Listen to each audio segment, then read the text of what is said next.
जय गुरुदेव दोस्तों। आज फिर हम आपके सामने संत रविदास और एक चोर की कहानी लेकर आपके सामने प्रस्तुत हुए हैं। ऐसा क्या हुआ जिसने पूरी काशी को डरा कर रखा था, जिसके नाम से अमीर व्यक्ति रातों को सो नहीं पाते थे। लेकिन वही चोर एक दिन संत रविदास जी के चरणों में रोता हुआ दिखाई दिया। आखिर ऐसा क्या हुआ था? कैसे एक पापी का हृदय बदल गया? और क्यों आज भी यह कहानी लोगों को सिखाती है कि इंसान कितना भी गिर जाए, ईश्वर के द्वार उसके लिए कभी बंद नहीं होते। आइए सुनते हैं इस अद्भुत कथा को और हमारे साथ जुड़े रहिए एंड तक। बहुत समय पहले की बात है। काशी नगरी में संत रविदास जी की महिमा दूर दूर तक फैली हुई थी। उनकी वाणी में ऐसी मिठास थी कि कठोर से कठोर हृदय भी पिघल जाता था। लोग कहते थे कि जो एक बार उनके सत्संग में बैठ जाए उनका जीवन बदल सकता है। उसी काशी में एक युवक रहता था, नाम था केशव, लेकिन लोग उसे उसके नाम से नहीं जानते थे। पूरे नगर में वह चोर केशव के नाम से बदनाम था। कभी वह चोर नहीं था, कभी वह भी सपने देखने वाला एक साधारण बालक था। लेकिन गरीबी और भूख ने उसे ऐसी राह पर धकेला जहाँ से लौटना आसान नहीं था। पिता के निधन के बाद उसकी माँ घर घर काम करती थी। कई रातें ऐसी गुजरती थी जब दोनों बिना भोजन के सो जाते थे।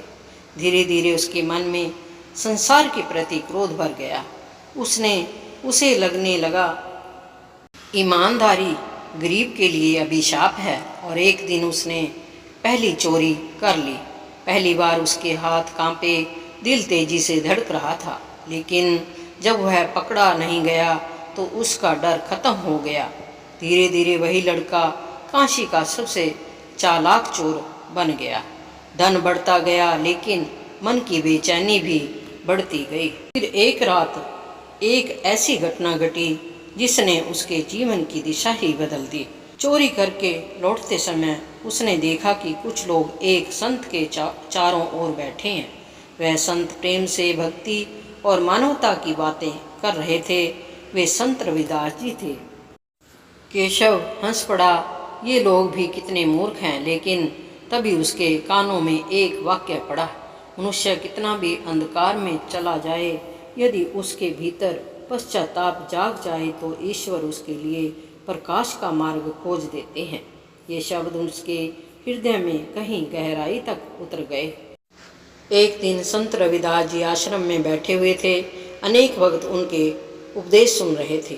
तभी एक घबराया हुआ किसान दौड़ता हुआ वहां पहुंचा। उसके कपड़े फटे हुए थे और चेहरे पर चिंता भरी हुई थी।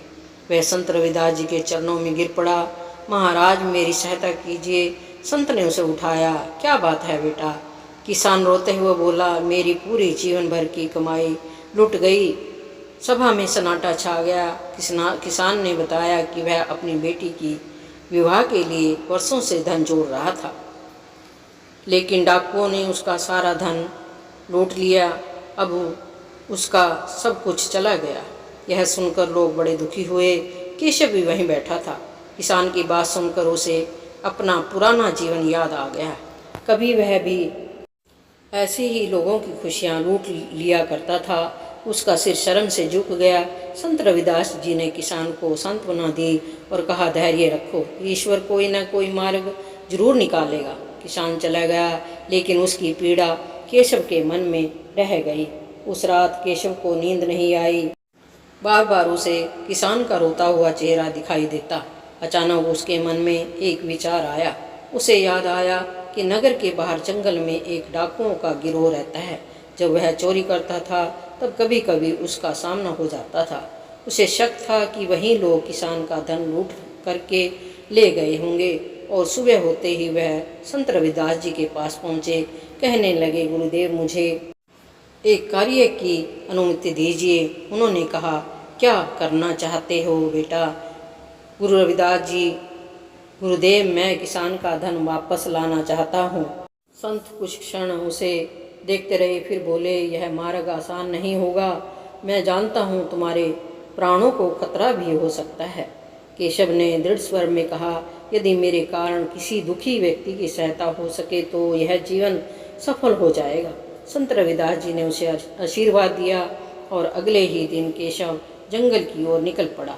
घना जंगल दूर दूर तक फैला हुआ था। चारों ओर भयानक सन्नाटा था, लेकिन उसके कदम नहीं रुके। शाम होते वह उस स्थान पर जाकर पहुंच गया। डाकुओं का अड्डा था। उसे दूर से देखा। कई डाकू आग के चारों ओर बैठे थे। उसके पास हथियार भी थे।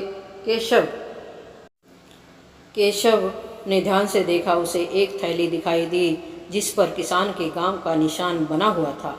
अब उसे पूरा विश्वास हो चुका था कि धन इन्हीं लोगों ने उस किसान का लूटा है। लेकिन समस्या यह थी कि वह अकेला था और सामने कई डाकू थे। तभी उसके मन में एक योजना आ गई।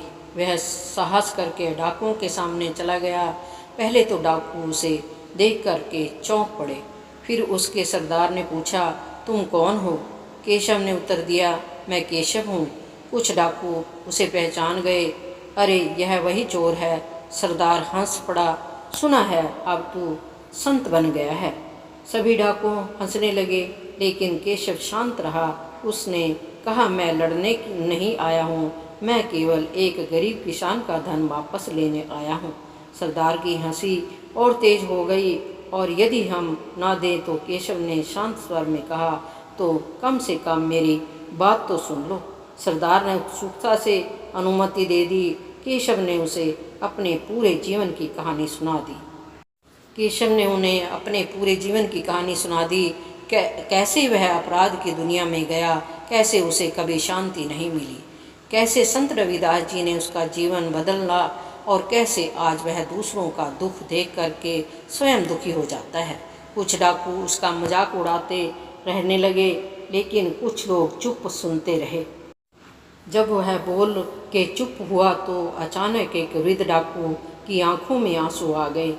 उसने कहा कि मैं भी कभी किसान था, मजबूरी में मुझे इस राह पर आना पड़ा। धीरे धीरे अन्य डाकुओं के चेहरे गंभीर होने लगे। तभी सरदार ने कठोर स्वर में कहा, भावुक बातों से कुछ नहीं होगा। लेकिन उसी समय एक युवा डाकू खड़ा हो गया। सरदार, यह धन सचमुच उस गरीब किसान का है। दूसरे डाकुओं ने भी समर्थन किया और कुछ देर में अधिकांश डाकू किसान का धन लौटाने के लिए राजी हो गए। सरदार अकेला पड़ चुका था। उसके साथी अब उसके विरुद्ध खड़े होने लगे थे। वह क्रोध से भर उठा, तुम सब पागल हो गए हो क्या? इतने वर्षों से जो काम करते आए हो, आज एक पूर्व चोर की बातों में आकर सब भूल गए। लेकिन इस बार किसी ने उसका साथ नहीं दिया। वृद्ध डाकू आगे बढ़ा और बोला, सरदार, हमने धन तो बहुत लूटा है, लेकिन कभी सुख नहीं पाया। आज पहली बार लग रहा है कि शायद हम भी बदल सकते हैं। यह सुनकर सरदार का चेहरा लाल हो गया। उसने तलवार निकाली और गर्ज कर बोला, जो भी यह धन वापस लेकर जाएगा वह मेरा शत्रु होगा। जंगल में तनाव फैल गया, लेकिन तभी केशव आगे बढ़ा। उसने शांत स्वर में कहा, यदि मेरी किसी को दंड देना है तो मुझे दो, इन लोगों को मत रोकिए। सरदार ने क्रोध में तलवार उठाई और केशव पर वार कर दिया। सभा में मौजूद डाकू स्तब्ध रह गए। उसके कंधे से रक्त बहने लगा, लेकिन आश्चर्य की बात यह थी कि उसके चेहरे पर भय नहीं था, वह मुस्कुरा रहा था। सरदार चौंक गया। तुम हंस क्यों रहे हो? केशव ने धीमी आवाज में कहा, क्योंकि आज पहली बार यह जीवन किसी अच्छे काम के लिए काम आया है। यदि एक गरीब की पिता की बेटी का विवाह बच जाए तो यह घाव भी मेरे लिए वरदान है। ये शब्द सुनकर जैसे बिजली सी गिर पड़ी। सरदार के हाथ से तलवार छूट गई। उसे वर्षों पहले का अपना जीवन याद आ गया। वह भी कभी एक साधारण किसान था। अन्याय और क्रोध ने उसे डाकू बना दिया था। उसकी आंखें भर आई। कुछ क्षण बाद वह घुटनों के बल बैठ गया। मैं हार गया केशव। उसने किसान की पूरी धनराशि वापस थैली उठाई और केशव के सामने रख दी। यह धन वापस ले जाओ। जंगल में सन्नाटा छा गया। फिर एक एक करके सभी डाकुओं ने अपने हथियार जमीन पर रख डाले। उस दिन केशव एक किसान का धन ही वापस नहीं मिला था, कहीं भटकी हुई आत्माओं को भी नया मार्ग मिल गया था। अगले दिन जब केशव किसान के घर पहुंचा तो पूरा गांव वहां इकट्ठा हो गया। उसने धन की थैली किसान के हाथों में रख दी। किसान कुछ क्षण तक उसे देखता रहा, फिर उसकी आंखों से आंसू बहने लगे। बेटा, यह मेरी पूंजी जिंदगी की कमाई है। वह केशव के चरणों में गिरने लगा, लेकिन केशव ने तुरंत उसे उठा लिया। चरण मत छुओ बाबा, मैं वही व्यक्ति हूँ जिसने कभी लोगों का सुख छीना था।